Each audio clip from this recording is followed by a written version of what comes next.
contamos con la participación del maestro en ciencias Ricardo Martínez Lagunes, consultor independiente, con la conferencia magistral hacia una nueva política hídrica en México. Una semblanza breve del maestro Ricardo Martínez Lagunes. Actualmente es consultor internacional para The Economist Intelligence Unit del Banco Mundial y el Banco Interamericano de Desarrollo. Hasta marzo del presente fue gerente de planificación hídrica en la Comisión Nacional del Agua, donde coordinó la integración del Programa Nacional Hídrico 2020-2024. Fue asesor interregional del Departamento de Asuntos Sociales y Económicos de la ONU, donde fue responsable de la implementación del sistema de cuentas ambientales y económicas del agua. Fue consultor senior del Banco Interamericano de Desarrollo, responsable de la supervisión de los proyectos de agua, saneamiento y gestión de residuos sólidos. Fue también consultor del Banco Mundial para el proyecto de valoración de ecosistemas en Colombia, Costa Rica y Madagascar. Es ingeniero civil egresado del UNAM y maestro en ciencias por el Instituto Tecnológico de California. También realizó estudios de posgrado en la Escuela de Trabajos Públicos del Estado de Lyon, Francia. Es egresado del programa de estudios avanzados en desarrollo sustentable del Colegio de México. Bienvenido, maestro Ricardo Martínez. Le cedo la palabra. Adelante. Gracias. Muchas gracias por la invitación a este foro tan importante. Yo les voy a hablar del tema de hacia una nueva política hídrica. Entonces, bueno, muchas gracias por la invitación para hablar de este tema de hacia una nueva política hídrica. Básicamente, los temas que yo quisiera abordar son estos, un poco el Programa Nacional Hídrico actual, 2020-2024, y hacer unos antecedentes históricos, ¿no? de dónde venimos y hacia dónde vamos en términos de política hídrica, hacia la sostenibilidad, que es como una parte de esa historia de la política hídrica, los derechos humanos al agua y al saneamiento, que pues son el punto central pues del Programa Nacional Hídrico actual, y pues finalmente los pendientes, ¿no? Sobre el Programa Nacional Hídrico actual, el programa 2020-2024, como ustedes saben, bueno, pues es parte del Plan Nacional de Desarrollo. Cada gobierno tiene que, de acuerdo con la ley de planeación, tiene que realizar un Plan Nacional de Desarrollo, y de ese Plan Nacional de Desarrollo se derivan programas sectoriales y programas especiales. En el caso del Programa Nacional Hídrico, pues es un programa especial. Y aquí lo que estamos mostrando en la pantalla, pues son los 5 objetivos que se definieron para este programa hídrico. Y en la parte más alta, el objetivo número 1, pues es los derechos humanos al agua y al saneamiento. Si ustedes recordarán, pues en los programas hídricos anteriores, muchas veces aparecía en primer lugar la productividad agrícola, la eficiencia en el riego, y ahora aparece los derechos humanos al agua y al saneamiento, y sería bueno comentar por qué este cambio, y pues es un cambio que se va dando no solo en México, sino en diferentes países del mundo, ¿no? Aquí están los demás objetivos: aprovechar eficientemente el agua en el sector productivo. Eso sustituye un poco al tema que se tenía antes de el agua, la productividad agrícola. Se pone en términos más generales. Y en tercer lugar, reducir la vulnerabilidad a fenómenos hidrometeorológicos extremos, principalmente inundaciones y sequías. En la parte de abajo de este hexágono vemos 2 elementos clave que son como la base, ¿no? Que es preservar la integralidad del ciclo del agua y mejorar las condiciones de gobernanza, es decir, la base ambiental y la base institucional. Esas 2 bases pues son las que nos permiten obtener los otros 3 objetivos. Y Vemos también aquí las metas de los Objetivos de Desarrollo Sostenible, que México, junto con muchos otros países del mundo, se suscribieron a esta agenda, la Agenda 2030 de Desarrollo Sostenible, y donde principalmente el Objetivo 6 pues se refiere al tema del agua. Entonces ahí vemos cómo el tema de los derechos humanos al agua y al saneamiento, pues son de las primeras metas, las 6.1, las 6.2 y las 6.3. Y después está el tema de uso eficiente de los recursos hídricos, el tema de la vulnerabilidad de inundaciones y sequías, ese no quedó en el objetivo 6, quedó más bien en el objetivo 13, como vemos ahí. Y después en la base, pues tenemos la gestión integrada de los recursos hídricos, proteger y restablecer los ecosistemas relacionados con el agua, y en la parte institucional, fortalecer la participación de las comunidades locales. Entonces, el Programa Nacional Hídrico, pues de alguna manera está inserto en estos acuerdos internacionales que nuestro país ha suscrito, ¿no? Básicamente en el marco de la Organización de las Naciones Unidas. Estos 5 objetivos pues tienen una visión que es un México donde el agua es pilar de bienestar, se realiza el manejo sostenible y coordinado del agua con la participación de la ciudadanía, de instituciones y de órdenes de gobierno. Entonces siempre aparece la coordinación, es un tema transversal, es un programa especial que lo realiza la Comisión Nacional del Agua, pero que tiene que ver con muchas otras instituciones. Hay muchas tareas que no son propiamente de la Comisión Nacional del Agua. La Comisión Nacional del Agua hace la coordinación, pero finalmente estos objetivos pues son objetivos como país, ¿no? Como país en términos del agua. Y entonces ahí vemos en primer lugar pues el garantizar progresivamente los derechos humanos al agua y al saneamiento, y se le agrega especialmente en la población más vulnerable, y abajo una serie de estrategias. Entonces tenemos el primer nivel, objetivos, estrategias, y finalmente acciones puntuales. Esos 3 niveles, aquí mostramos nada más de forma muy resumida los 5 objetivos y las estrategias, ¿no? Por ejemplo, de mucho interés para este foro, pues es el de aprovechar eficientemente el agua para contribuir al desarrollo sostenible de los sectores productivos.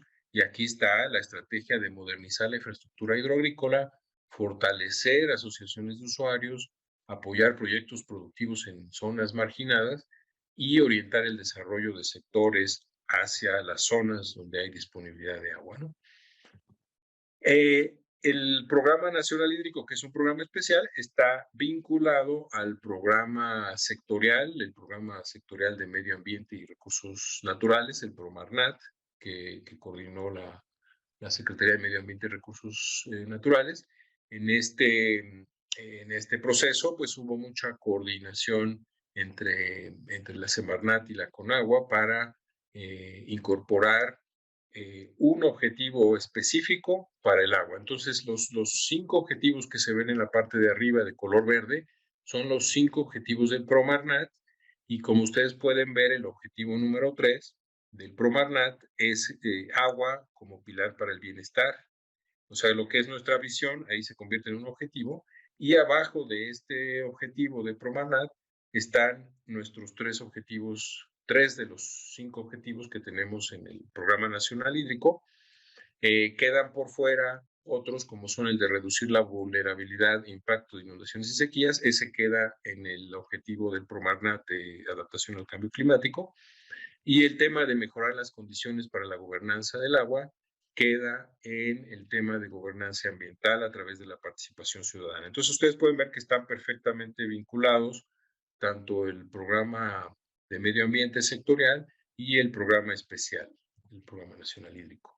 Se tienen 15 indicadores, 5 son indicadores que tienen una meta específica para el año 2024, y los demás indicadores son de carácter, se les denomina parámetros, entonces no tienen una meta específica, pero se les va midiendo a lo largo del tiempo. Y ahí podemos ver los que están marcados con color vino, son los que coinciden con los del Promarnat. Entonces, a la hora de medir los indicadores para el PNH, también de forma simultánea, pues estamos midiendo varios de los indicadores del Promarnat. Entonces, eso es parte de la coordinación. Y aquí yo creo que es muy importante destacar, por ejemplo, los del objetivo 2, que es el que está más ligado a la agricultura. Por ejemplo, el parámetro 2, eficiencia en el uso del agua medida como el cociente del valor agregado bruto entre el agua utilizada. Este es un indicador que ya viene de los Objetivos de Desarrollo Sostenible. Y pues es ver cómo se hace un uso más eficiente del agua, y pues la medición, con todos los defectos que pueda tener, pues es el valor agregado bruto de ese sector entre la cantidad de agua que se utiliza, ¿no? En los ODS, pues es la variación de ese valor. Aquí lo pusimos en términos absolutos, ¿no? Entonces, hay que estar midiendo el rendimiento en el sector agrícola.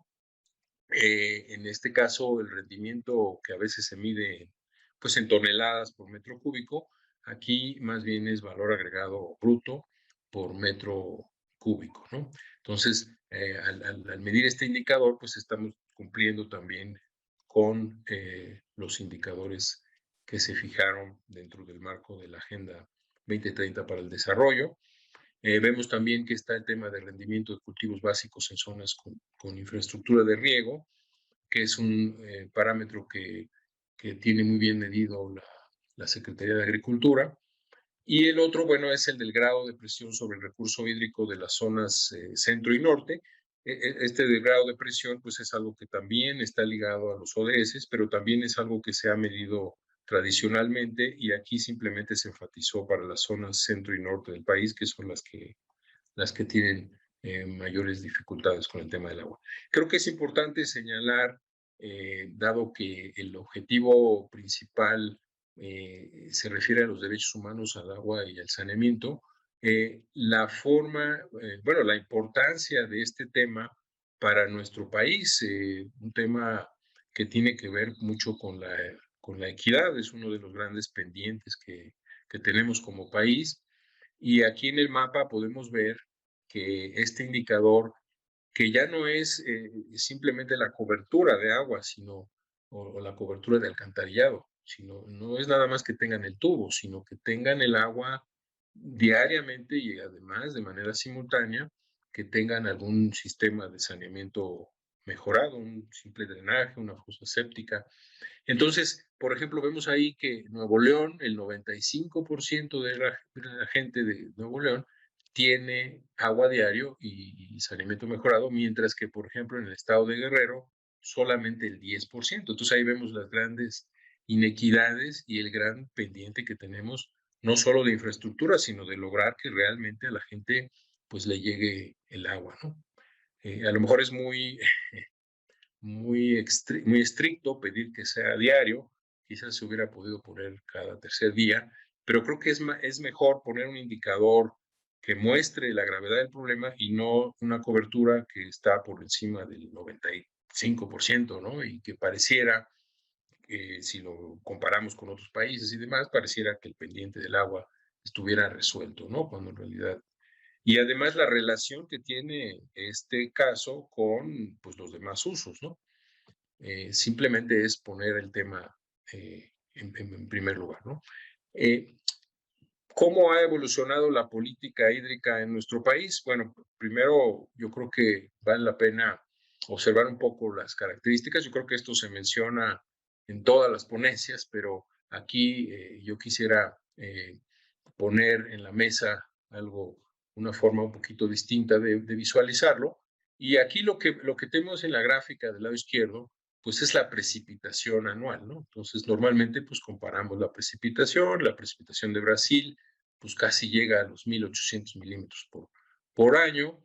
En el sur del país, pues son 1.400 milímetros. Pero, ¿qué sucede con la parte amarilla? Bueno, esta parte amarilla es la parte seca del año. Es decir, si nosotros agarramos la precipitación de todo el año y tomamos los 6 meses, perdón, contiguos y obtenemos su precipitación, vemos estas inequidades. Por ejemplo, si vemos Holanda o Francia, pues la mitad de la lluvia es pues en 6 meses y la otra mitad en los otros 6 meses, ¿no? Mientras que en un país como México vemos que eh, una muy pequeña parte de la precipitación total ocurre en la parte seca, ¿no? Y en el sur también ocurre lo mismo, pero este valor amarillo, pues tiene un valor, pues equiparable, por ejemplo, al de Francia, ¿no? Pero en el norte del país, aquí vemos este valor mucho más pequeño. En la siguiente lámina lo podemos ver numéricamente, es decir, eh, aquí está México en el norte, pues tiene solamente una precipitación equivalente de 146 milímetros por año. De ahí deberíamos partir porque ese es el valor que, pues el que vamos a tener en la mitad del año seca, que es la que nos interesa más. Ya cuando está lloviendo, bueno, pues ya no hay ningún problema, pero en esos 6 meses secos, pues estamos teniendo una precipitación que es mucho menor, por ejemplo, a los países de la OCDE, ¿no? Por ejemplo, España, Francia.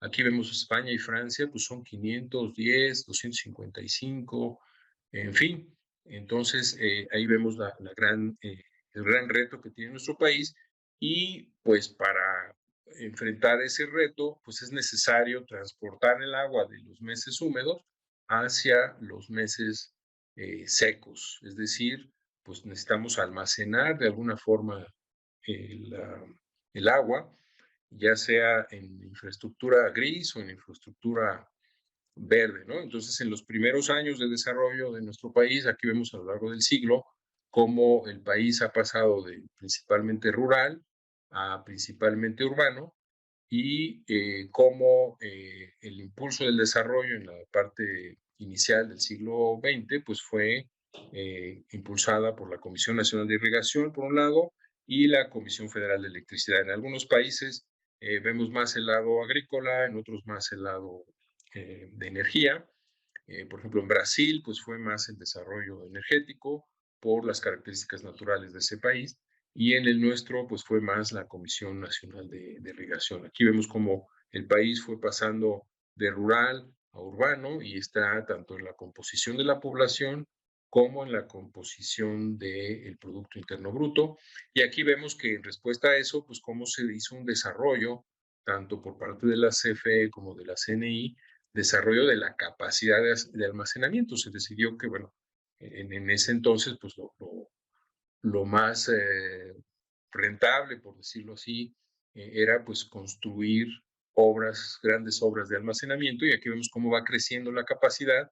Esta lo vemos en el lado izquierdo de manera acumulativa, pero creo que es muy revelador también verlo de manera diferencial, o sea, cada década cómo va aumentando esa capacidad. Y aquí vemos que en la década de los 60 fue cuando se logró ese incremento mayor, y poco a poco pues ha ido bajando, ¿no? Y ya actualmente, aunque se siguen construyendo presas, pues ya esas presas no tienen la misma capacidad de almacenamiento que todas las que se construyeron en las décadas anteriores, ¿no? Eso es la infraestructura de almacenamiento, pero también, bueno, la infraestructura para lograr que la gente tuviera agua entubada y alcantarillado, pues fue un esfuerzo enorme, y también ayuda a verlo, y aquí están de manera absoluta, no en porcentaje, sino en millones de habitantes, para que sea más, creo que es más revelador, y además de manera diferencial, o sea, en cada década, cuánto está aumentando, por un lado, la población en este color clarito, y cuánto está aumentando la población con agua potable o agua entubada, y cuánto está aumentando la población con alcantarillado. Entonces vemos que todavía tenemos un pendiente, a pesar de que estamos alcanzando niveles de cobertura de 90 y tantos por ciento, pues el incremento de la población es tal que nos obliga a que en las próximas décadas pues, tengamos que seguir realizando una enorme inversión en agua potable y alcantarillado. Pues eso explica por qué el objetivo que se pone hasta arriba, el objetivo 1 del Programa Nacional Hídrico, pues se refiere precisamente a este tema, ¿no? Porque aunque el crecimiento de la población en términos porcentuales ha disminuido, pues la población sigue creciendo y casi es como construir un país de talla mediana en un tiempo muy corto. Todo este desarrollo de infraestructura y demás, pues nos lleva a un crecimiento acelerado de las demandas. Aquí se está poniendo el agua utilizada para las hidroeléctricas, pues sin duda las hidroeléctricas son el mayor usuario de agua si lo medimos en términos de volumen, pero bueno, pues como ya lo dijo el doctor Luis Rendón, pues las hidroeléctricas realmente no distraen el recurso hídrico, pero sí le quitan la energía. Entonces, bueno, aquí va a depender si la hidroeléctrica está aguas abajo, pues yo tengo que dejar pasar el caudal y no lo puedo utilizar. Si la hidroeléctrica está aguas arriba, pues entonces yo recibo esa agua ya con menos energía, pero que puede serme útil, ¿no? Entonces, generalmente solo ponemos los usos consultivos, que sería hasta aquí, y vemos cómo fue aumentando a lo largo del siglo esa cantidad de agua necesaria. Y pues eso nos llevó a otra etapa de la política hídrica, donde ya no fue de tanto de desarrollo, sino de lograr pues el equilibrio entre la oferta y la demanda. Entonces, pues hay muchos hitos institucionales. Aquí solamente se ponen algunos, por ejemplo, el establecimiento de las comisiones ejecutivas de Cuenca, ya con esta visión de tratar al recurso en el sentido integral de toda la cuenca. La comisión del Plan Nacional Hidráulico, sin duda, ahí se inician la planeación hídrica propiamente. Primero era el Programa Nacional Hidráulico y después se le modificó el nombre para no referirse principalmente a obras, sino a todo lo que implica la política del agua, ¿no? En 1989 se crea la Comisión Nacional del Agua y en el 92 se promulga la Ley de Aguas Nacionales. Y vemos, por ejemplo, el instrumento que nos provee el artículo 27 constitucional. Pues antes del 89, pues prácticamente, aunque se decía en la Constitución, no había concesiones. Cuando se promulga la Ley de Aguas Nacionales, pues se acelera enormemente el proceso de concesionamiento. Entonces, por lo menos ya se tiene un registro de la cantidad de agua que está empleando cada uno de los usuarios. Y bueno, nuevamente ahí vemos las hidroeléctricas, sin duda es el de los mayores volúmenes, aunque tiene características distintas a las de los otros usos que son consultivos, ¿no? También en esta etapa, pues está la Ley Federal de Derechos que permite financiar el sector, y la Ley Federal de Derechos, pues desde el año del 83 ya se ponía el tema del agua, pero fue hasta la creación de la CONAGUA, hasta la nueva Ley de Aguas Nacionales y demás, que se logra realmente recaudar todos estos recursos que permiten que, pues, aunque la Comisión Nacional del Agua es parte del gobierno federal y no tiene ingresos propios como tal, todo va a la federación, es una manera de ver que pues casi es autofinanciable, ¿no? Bueno, va a depender del presupuesto, pero estamos hablando del orden de 20,000 millones de pesos, ¿no?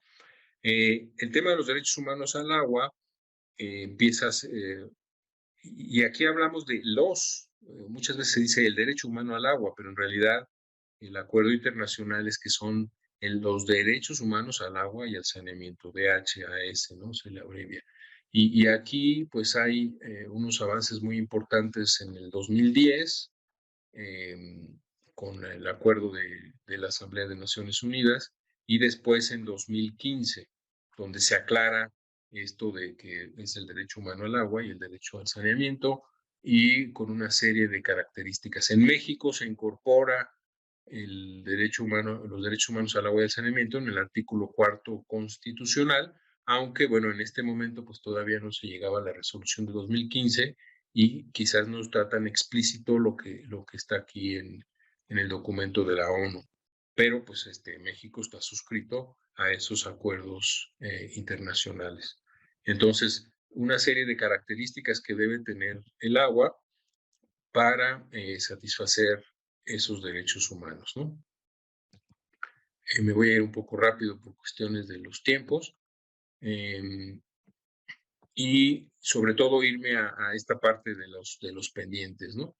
Entonces, la política hídrica actual pues tiene el reto de continuar con esa primera etapa de desarrollo de infraestructura. Como veíamos, pues todavía el país tiene grandes necesidades de infraestructura, entonces esa parte de la política hídrica pues tendrá que continuar, pero se está dando prioridad, no solo en México, pues en muchos países del mundo, por estos acuerdos internacionales, a garantizar los derechos humanos al agua y al saneamiento, y pues sobre todo la población más afectada, la población rural, indígena y afromexicana. Y pues esto implica un desarrollo institucional. Los organismos operadores de agua y saneamiento pues tienen que ser más eficientes, tienen que tener un desarrollo institucional tal que les permita utilizar el agua de manera eficiente. Y aquí viene la conexión con el tema agrícola. Como ya se decía por el maestro Contilló, pues las ciudades están creciendo donde se desarrollaron los distritos de riego. Y entonces, donde antes solo había un usuario, que era el distrito de riego, ahora está la ciudad compitiendo con el distrito de riego. Entonces tenemos que buscar las formas de lograr esos intercambios de agua, ¿no? La ciudad puede extraer agua de primer uso, agua del acuífero, agua de aguas superficiales, utilizarlas, tratarlas y después, por ejemplo, utilizarlas en el riego. Por supuesto, haciendo un uso lo más eficiente posible para que pueda ser suficiente, ¿no? Desarrollar las capacidades de almacenamiento. Y aquí, como veíamos, bueno, a principios de siglo, la capacidad de almacenamiento se veía como la capacidad de las presas, es decir, la infraestructura denominada infraestructura gris, ¿no? La del concreto. Pero pues yo creo que hay que incorporar también la infraestructura verde, es decir, yo puedo guardar el agua en la presa, pero también lo puedo guardar en el acuífero. Entonces, ver el acuífero como una reserva de agua y manejarla como tal. Entonces, proteger la zona de recarga, aprovechar el agua de lluvia para que pueda retroalimentar al acuífero, incluso la reinyección de agua tratada, en fin, pero ver el acuífero como esa forma de transportar, que decíamos al principio, de transportar el agua de los meses húmedos hacia los meses secos. Y a lo mejor con muchas ventajas del acuífero con respecto a la infraestructura gris, ¿no? Y por supuesto, bueno, un gran pendiente que es el tema de la calidad del agua. Si queremos garantizar los derechos humanos al agua y al saneamiento, pues sin duda la calidad del agua ambiental pues tiene que ser adecuada para que entonces todo mundo, sobre todo pues en comunidades rurales, ¿no? Pueda hacer uso del agua sin arriesgar su salud, ¿no? Pues básicamente estas son las reflexiones que quería compartir con ustedes. Agradezco mucho el espacio